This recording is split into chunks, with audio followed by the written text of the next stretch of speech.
40 years ago today, the British public had a referendum on Europe, a similar choice to the one the country is soon to face. After just 2 years in the common market, the nation took to the polls in 1975, but decided to stay in. During the years since, a very different Europe emerged, and the country has endured a strained relationship with the continent. In the 1980s, Margaret Thatcher took a stern position towards Europe.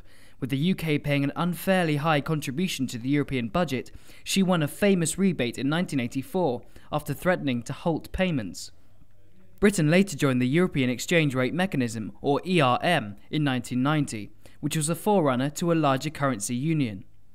However, the move prolonged a painful recession in the UK, and the country was forced out after the 1992 Black Wednesday market crash. That year, the controversial Maastricht Treaty was signed, creating the EU as we know it today.